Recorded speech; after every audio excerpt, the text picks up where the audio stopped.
Hi viewers, welcome to our channel. ప్రస్తుతం మనతో పాటు తెలుగుదేశం జాతీయ అధికార ప్రతినిధి తిరునగరి జ్యోత్స్న మేడం ఉన్నారు. ఒకసారి మాట్లాడదాం వారితో. మేడం నమస్కారం. మేడం కేసీఆర్ నాని గారు మరి మొన్నటి వరకు కూడా తెలుగుదేశం పార్టీలోనే ఉన్నారు. సో చంద్రబాబు నాయుడు గారు ఇప్పుడు పార్టీకి తన అవసరం లేదు అని చెప్పడంతోనే ఆయన వైసీపీ పార్టీలో జాయిన్ అయ్యారు అని చెప్పారు. సో ఆయన ఎటువంటి విమర్శలు చేశారు కూడా మనం అందరం విన్నాం. మరి ఏంటి ఇప్పుడు ఆయన విజయవాడలో చూసుకుంటే 60% సీట్లు నాకే వస్తాయి, అది ఎక్కడికి పోదు, తెలుగుదేశం పార్టీని అక్కడ ఓడిస్తానని కూడా చెప్తున్నారు. మరి విజయవాడ నుంచి తెలుగుదేశం నుంచి ఎవరు నిల్చోబెట్టే అవకాశం ఉందంటారు మేడం? ఒకటమ్మా, ఇప్పుడు కేసీఆర్ నాని గారు నిన్న మాట్లాడినటువంటి మాటలు ఆయన ఎక్కడ నిలబడి మాట్లాడాడు అనేటువంటిది మీరు గమనించాలి. ఎక్కడ నిలబడి మాట్లాడాడు? జగన్మోహన్ రెడ్డి క్యాంప్ ఆఫీస్ నుంచి మాట్లాడాడు. సో ఖచ్చితంగా ఆయన నోట్లోంచి అట్లాంటి మాటలే వస్తాయి. అట్లాంటి మాటలు రాకపోతే ఆయన అక్కడ ఆయనకు ఎంట్రీ ఉండదు కదా. చంద్రబాబు నాయుడు గారిని తిట్టకపోతే, లోకేష్ గారిని తిట్టకపోతే, తెలుగుదేశం పార్టీని తిట్టకపోతే అక్కడ జగన్మోహన్ రెడ్డి దగ్గరికి ఆయనకి ఎంట్రీ ఉండేది కాదు. ఇక్కడ ఇంకో విషయం ఏంటంటే, ఒక ఫాల్స్ పబ్లిసిటీ ఆయన ఏం చేస్తున్నారంటే, చంద్రబాబు నాయుడు గారు ఏదో ఆయన్ని అవసరం లేదన్నాడు. పార్టీ అన్న తర్వాత ఎవరికి సీట్ ఇవ్వాలి, ఎవరికి సీట్ ఇవ్వద్దు, ఏం చేయాలి అనేటువంటిది వివిధ సమీకరణాలను దృష్టిలో పెట్టుకొని సర్వేల ఆధారంగా, కార్యకర్తల మనోభావాల ఆధారంగా, ప్రజల మనోభావాలకు ఆధారంగా, ఇవన్నీ ఆధారంగా జరుగుతాయి. అసలు అక్కడ సీట్ డిక్లరేషన్ అవ్వలేదు కదా, first thing. Second thing, Chandrababu Naidu గారు ఏ రోజున చెప్పలేదే అవసరం లేదు, అన్ని ఈయనే అన్వయించేసుకుంటాడు. సంవత్సరం పైనుంచి కూడా ఏ విధమైనటువంటి బిహేవియర్ చేస్తున్నారు, ఏ రకంగా నాయకుడిని ఇబ్బంది పెడుతున్నారు, నాయకుడి గురించి కావచ్చు, అందరి గురించి కావచ్చు, ఏ రకంగా మాట్లాడుతున్నారు అనేటువంటిది అందరూ చూస్తున్నారు. అయినా సరే ఏ రోజున కూడా పార్టీ ఆయనకు ఒక ఎంపీగా ఏ గౌరవం ఇవ్వాలి, ఒక నాయకుడిగా ఏ గౌరవం ఇవ్వాలి అనేటువంటిది పార్టీ ఎప్పుడూ ఇస్తూనే ఉంది. చంద్రబాబు నాయుడు గారు ఎప్పుడూ ఇస్తూనే ఉన్నారు. నిజంగా కూడా ఆయన ఏ రోజున కూడా సభలకు కావచ్చు, మహానాడు మా పండగ, తెలుగుదేశం పార్టీ కార్యకర్తలకి, నాయకులకి, అందరికీ పండగ. అలాంటి మహానాడుకి ఆయన నేను రాను అంటారు. యువగణం పాదయాత్ర నారా లోకేష్ గారు ఎంతో ప్రతిష్టాత్మకంగా ప్రజల కోసం, ప్రతిష్టాత్మకంగా ఆయన ఎందుకు తీసుకున్నారు? ప్రజల కోసం. ప్రజాగళం మనం వినిపించాలి కదా అనేటువంటి ఒక మహోన్నతమైనటువంటి ఉద్దేశంతో ఆయన యువగళం పాదయాత్ర తీసుకుంటే దాంట్లో ఏ రోజు ఆయన భాగస్వాములు కావలేదు. ఆయన ఏ పార్లమెంట్ నియోజకవర్గం నుంచి అయితే ఆయన రిప్రజెంట్ చేస్తున్నారో ఆ పార్లమెంట్కి వచ్చినా సరే ఆయన నేను పాల్గొనలేదు అని అన్నాడు. అలానే కనుక మనం తీసుకుంటే ఏ సభలు జరిగినా, ఏ సమావేశాలు జరిగినా నేను ఉండనంటాడు. నేను ఎందుకు కాన్ఫరెన్స్లో, టెలికాన్ఫరెన్స్లో నేను ఉండను, జూమ్ కాన్ఫరెన్స్లో నేను ఉండను అంటే పార్టీ ఇది. పార్టీలో మనకు ఒక సిస్టమ్ ఉంటుంది, ఒక వ్యవస్థ. ఇది ఎవరు ఒక్కళ్ళ కోసమో వ్యవస్థ కాదు కదా, ఇది మొత్తం అందరినీ కలగలుపుగా ఉన్నటువంటి ఒక వ్యవస్థ. అలాంటి వ్యవస్థలో ఖచ్చితంగా అందరం భాగస్వామ్యులుగా ఉండాల్సిందే. అందులో there is no second thought about it. ఇక్కడ ఇంకో విషయం కనుక మనం తీసుకుంటే, పార్టీ ఆఫీస్ మీద దాడి జరిగితే కనీసం ఖండించలేదు ఆయన. నందిగామ సభలో చంద్రబాబు నాయుడు గారి మీద ఒక దాడి జరిగితే, రాళ్ల దాడి జరిగితే కనీసం ఖండించలేదు. చంద్రబాబు నాయుడు గారి సిఎస్ఓ మధు గారి మీద ఆ రోజున రాళ్ల దాడిలో ఆయన గాయపడ్డారు కూడా, కనీసం ఖండించలేదు. యువగళం మీద పాదయాత్ర మీద రాళ్ల దాడి జరిగితే ఖండించలేదు. నారా చంద్రబాబు నాయుడు గారి ఇంటి మీద దాడి జరిగితే ఖండించలేదు. ప్రజలకు ఇబ్బందులు జరుగుతుంటే ఏ రోజున మాట్లాడలేదు. అమరావతి ఉద్యమం ప్రజల కోసం, రైతులు ఆ రోజున రాష్ట్రం కోసం, అమరావతి రైతులు రాష్ట్రం కోసం వాళ్ళ భూముల్ని త్యాగం చేస్తే ఆ రైతులు 4.5 సంవత్సరాలుగా రోడ్ల మీదకి వచ్చి మాకు అన్యాయం చేస్తున్నాడు జగన్మోహన్ రెడ్డి అని చెప్పి మాట్లాడుతుంటే కనీసం ఏ ఒక్క రోజున ఆ రైతులకు సపోర్టివ్ గా వెళ్ళలేదు. తీస్తే ఎన్నో ఉంటాయమ్మా. ఆయన వాళ్ళ పార్టీలోంచి వెళ్ళిపోయారు కాబట్టి మేము ఆయన్ని విమర్శించాల్సినటువంటి అవసరం మాకు లేదు. ఆయన సంస్కారహీనంగా బిహేవ్ చేస్తున్నాడు కాబట్టి మేము సంస్కారహీనంగా బిహేవ్ చేయాల్సినటువంటి అవసరం మాకు లేదు. ఒకటి చెప్తానమ్మా, నాకు గౌరవం ఇవ్వలేదు, నన్ను అవమానించారు అంటే తెలుగుదేశం కార్యకర్త అనే పదవి కన్నా ఏ పదవి గొప్పది కాదు. అంతకు మించినటువంటి గౌరవం ఏదీ లేదు. ఆ గౌరవమే ఇవాళ ప్రతి ఒక్కరిని మమ్మల్ని ముందుకు నడిపిస్తోంది. ఇంకా అంతకు మించినటువంటిది ఇంకేం కావాలి చెప్పండి. అండ్ ఎస్, ఇవాళ ఎవరి స్వార్థాల కోసం వాళ్ళు పార్టీలు మారుతున్నారు, మారండి. తెలుగుదేశం కార్యకర్తకు వచ్చే నష్టం లేదు, తెలుగుదేశం పార్టీకి వచ్చే నష్టం లేదు. ఎందుకంటే నాయకులను ఆధారం చేసుకుని పార్టీ లేదమ్మా. కార్యకర్తల దమ్ముతోటి, కార్యకర్తల బలంతో, కార్యకర్తలే బలకంగా ఉన్నటువంటి పార్టీ తెలుగుదేశం పార్టీ. అండ్ మా యూఎస్పీ అంటారు చూసారా, అదేంటంటే మేము ప్రజలకి సేవ చేస్తాం, ఎవ్వరికి ఊడిగం చెయ్యం, ఎవ్వరి కాళ్ళు పట్టుకో, మేము ప్రజలకి మాత్రమే సేవ చేస్తాం. సో అలా సేవ చేసే వాళ్ళు ఎవరైనా సరే తెలుగుదేశం పార్టీలో అత్యున్నతమైన ఒక పొజిషన్లో ఉంటారు. అదే ప్రజల గుండెల్లో ఉంటారు. అదే పెద్ద గౌరవం. ఇంకేముంది ఇంకా ఈ గౌరవాలు, నన్ను పిలవలేదు, నాకు బొట్టు పెట్టలేదు, నాకు రెడ్ కార్పెట్ పరచలేదు ఇదా? సాధారణ తెలుగుదేశం పార్టీ కార్యకర్త వాళ్ళ రోజున ఎన్ని కష్టాలు పడుతున్నాడో తెలుసా మీకు? ఒక నియంతతోటి, ఒక దుర్మార్గుడితోటి, ఒక అవినీతి పరుడితోటి, ఒక హత్య రాజకీయాలు చేసేటువంటి వ్యక్తితోటి పోరాడుతున్నాడమ్మా గ్రౌండ్ లెవెల్లో. టీవీలో కూర్చొని మేము మాట్లాడడం కాదు, వాళ్ళు గ్రౌండ్ లెవెల్లో కూర్చొని పోరాడుతున్నారు. తోట చంద్ర గుర్తున్నారు కదా మనందరికీ. నడి రోడ్డు మీద జై జగన్ అను, నిన్ను వదిలేస్తామంటే జై చంద్రబాబు అన్నాడు. నరుక్కుంటారా నాయన, నేను జై చంద్రబాబు అంటే జై తెలుగుదేశం అంటే అన్నాడు. ప్రాణాలు కోల్పోయాడు. అయినా సరే ఏ తెలుగుదేశం పార్టీ కార్యకర్త వెనక్కి జరగల.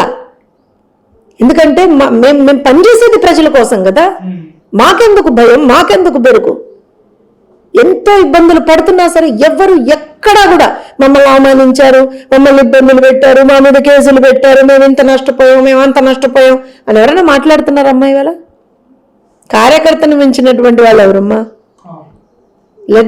అంటే నేను ఒకటి చెప్తాను ఏంటంటే, ఇదే కేసినేని నాని గారు ఒకనొక రోజున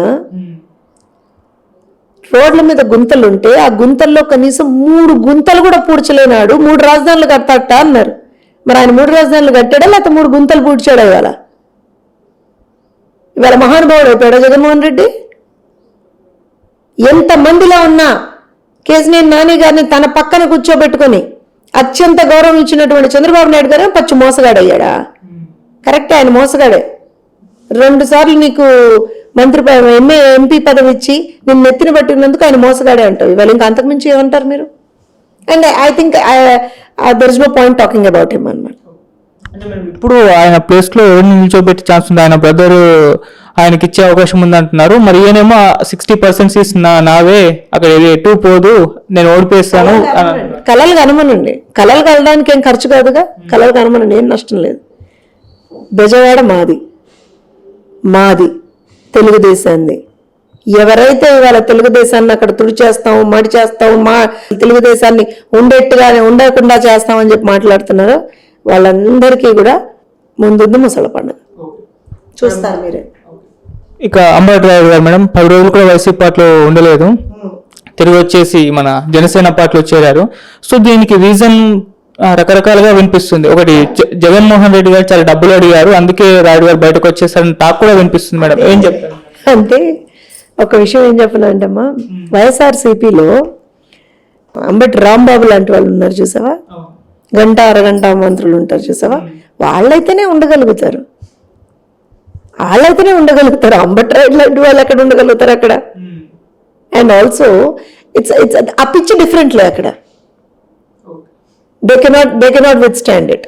అంటే అక్కడ ఉండాలి అని అంటే, వైఎస్ఆర్సీపీలో ఉండాలి అంటే బేసిక్ క్వాలిఫికేషన్ ఏంటి అని అంటే, నువ్వు చంద్రబాబు నాయుడిని తిట్టాలి. ప్రజల తరఫున నువ్వేం మాట్లాడకూడదు, అస్సలు మాట్లాడకూడదు. చంద్రబాబు నాయుడిని తిట్టాలి, లోకేష్ని తిట్టాలి, తెలుగుదేశం పార్టీని తిట్టాలి, అంతే. ఇవే బేసిక్ క్వాలిఫికేషన్స్ అన్నమాట. ఇవి ఉంటే అక్కడ ఉంటావు, ఇవి లేకపోతే అక్కడ ఉండలేవు నువ్వు. లేదా ఎవరన్నా కొత్తగా అక్కడ జాయిన్ అవ్వాలంటే ఇవన్నీ నేర్చుకోవాలి వాళ్ళు, ఇవన్నీ ఇంప్లిమెంట్ చేయాలి వాళ్ళు. అది డబ్బులు కూడా అడుగుంటారు వాళ్ళు, వాళ్ళ పర్పసే డబ్బులు కదమ్మా. ఇక వైసీపీ పార్టీ కూడా మొత్తం ఖాళీ అయిపోతుంది, చాలా మంది బయటకు వచ్చేస్తున్నారు అని చెప్పేసి వార్తలు అయితే వస్తున్నాయి. మరి ఏం జరుగుతుందంటే ఇన్ఛార్జీలు మార్చేస్తున్నారు, వీళ్ళందరూ రిజైన్ కూడా చేస్తున్నారు మేడం. మరి ఎలక్షన్స్ టైంకి వైసీపీ పార్టీలో క్యాండిడేట్స్ అన్న ఉంటారా? ఆ స్థితి వచ్చే అవకాశం ఉందా? కనబడుతుందిగా. అంటే ఇప్పుడు ఎక్కువ రోజులు మీరు ఎప్పుడైతే అంటే అణిచివేతకు గురవుతారో ఖచ్చితంగా తిరుగుబాటు అనేటువంటిది స్టార్ట్ అవుతుంది. ఇప్పుడు అక్కడ ఏం జరిగిందంటే, ముఖ్యంగా మీరు గమనించండి, ఎవరైతే బయటకు వస్తున్నారో చాలా మంది బడుగు బలహీన వర్గాలకు చెందినటువంటి నాయకులే బయటకు వస్తున్నారు అక్కడి నుంచి. అక్కడ వాళ్ళకి ఎన్ని అవమానాలు ఎదురవుతున్నాయి, ఏ రకంగా వాళ్ళు అంటే రాజకీయాల్లోకి వచ్చే వాళ్ళ ప్రథమ ఆలోచన ఎలా ఉంటుందంటే, మనం ఏదో ప్రజలకు సేవ చేయాలని ఉంటుంది. అక్కడ అసలు ప్రజాసేవ అనే కాన్సెప్టే లేదు కదా, ఎంతసేపు జగన్ సేవే ఉంది కదా అక్కడ. ఆ జగన్ సేవని వీళ్ళు ఏం చేస్తారు? చేయలేరు కదా. అండ్ ఆల్సో ఎవరైతే బడుగు బలహీన వర్గాలకు చెందినటువంటి నాయకులు ఉన్నారో వాళ్ళందరూ అవమానిస్తూనే ఉన్నారు. సో వాళ్ళు ఇవన్నీ కూడా తట్టుకునేటువంటి స్టేజ్లో ఉండరు. ఇంకో విషయం ఏంటంటే, మునిగిపోయే నావలో ఎవరు ఉండాలనుకుంటాడమ్మా?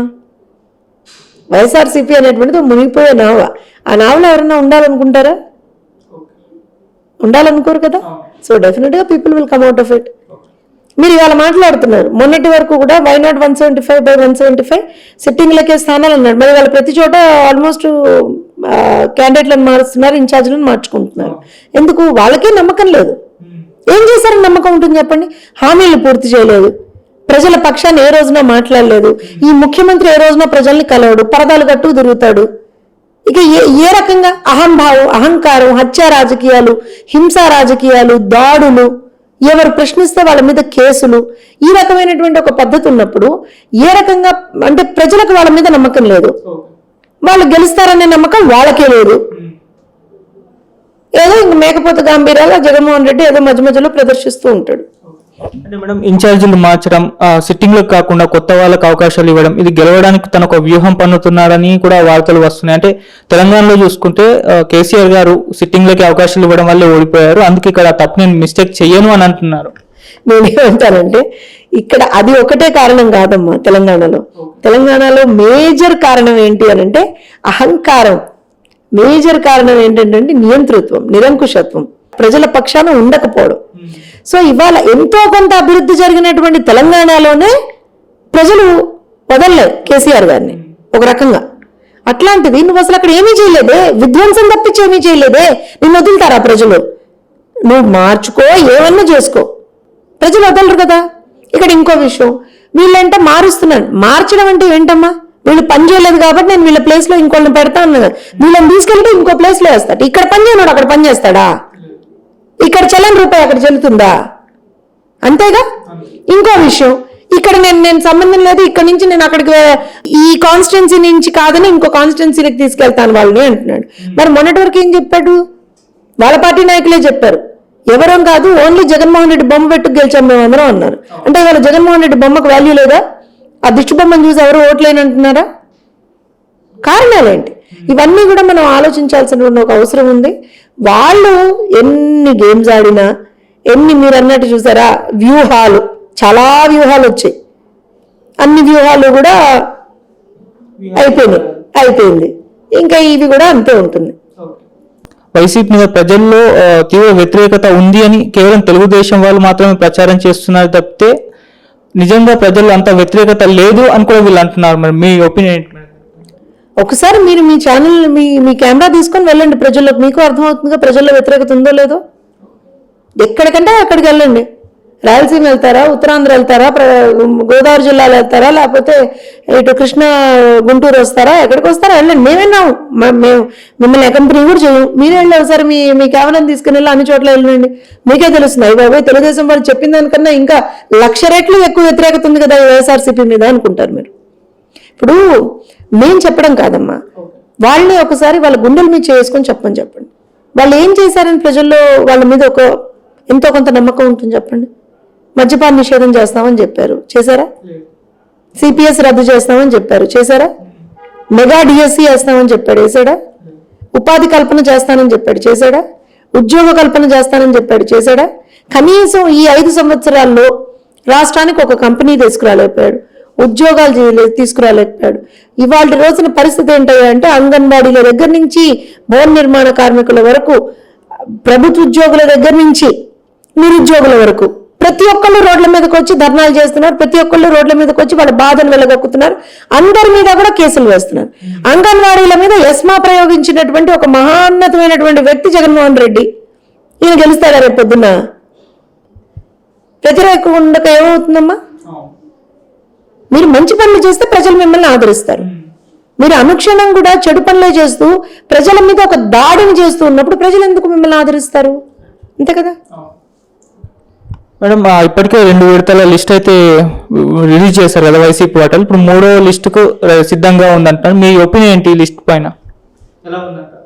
పల్లీలు బఠానీలు కట్టుకోవడానికి పనికొస్తుంది ఆ లిస్ట్ అనకూడదు. కానీ ఇప్పుడు మీరు గెలవని క్యాండిడేట్లు ఎంతమందిని ఎన్ని లిస్టులు ఇచ్చుకుంటే ఏం ఉపయోగం? అక్కడ ఏం ఉపయోగం?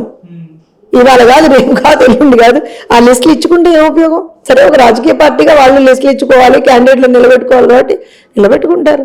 పాపం అంటా నేను. మీరేమంటారు మేడం అంటే పాపం అంట. ఆ లిస్టులను చూసి, ఆ లిస్టులో ఉన్న వాళ్ళ పేర్లన్నింటినీ చూసి పాపం అంటాం. జాలి పడ్డం తప్పించి ఏం చేయగలం? ఫైనల్ గా మేడం, దాదాపు టీడీపీ పార్టీ ఎన్ని సీట్లు గెలిచే అవకాశం ఉంది? వైసీపీకి ఎన్ని వస్తాయి? 160+. తెలుగుదేశం జనసేన ఉమ్మడిగా 160 మేము సాధించబోతున్నాం. Thank you so much ma'am.